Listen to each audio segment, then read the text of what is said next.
Hi everybody, this is Donnie Vaughn with Your School Marketing. You can find us online at yourschoolmarketing.com. All right, we're going to talk a little bit here about Twitter, and this little video tip is going to give you something to consider the next time you send out a tweet. And now, I've started a tweet here that says, schools, find something unique about your school and highlight it at your next open house. That's what I want to say. What do you think?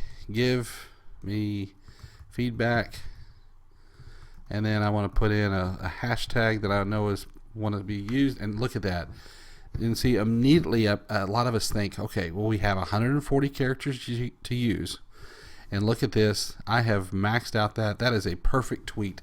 I have no characters missing. You can see here that if I was to take off the G, I would have one character. Putting the G back in makes me, I'm 140 characters exactly. That's a perfect tweet. The only problem with this tweet is I'm asking for people to give feedback.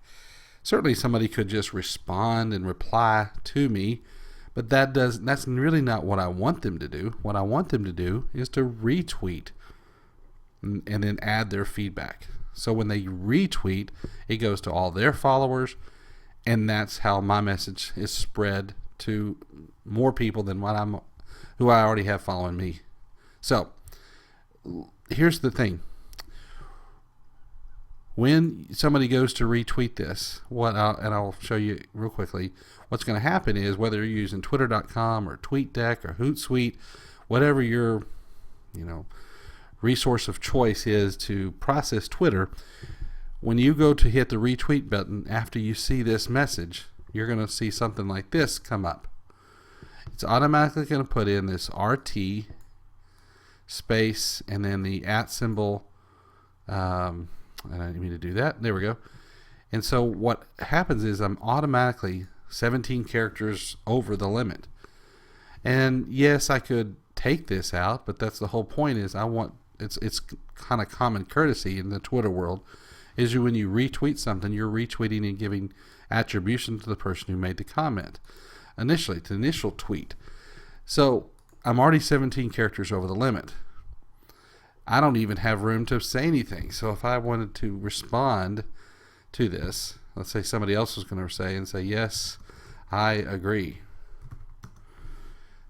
I'm 32 characters over the limit. So you got to think about that when you're doing your tweets, that if you want somebody to retweet it, you have to have room for them to put their message in there.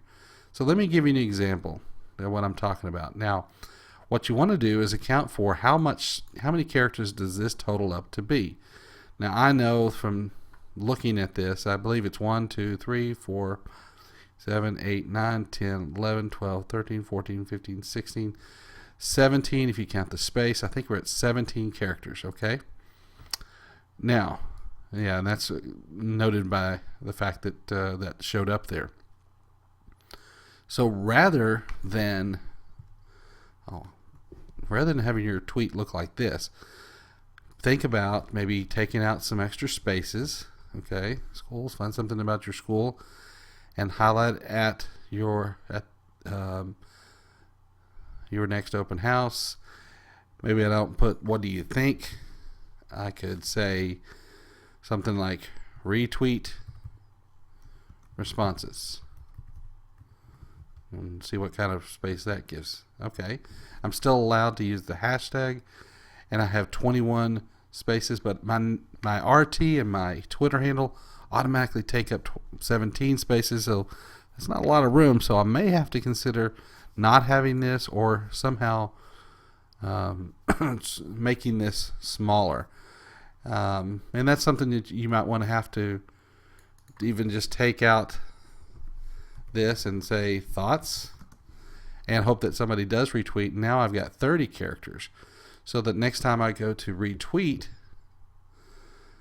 now I can say yes, I agree, and somebody could retweet that message and still be able to give that feedback, because you ask them for their thoughts.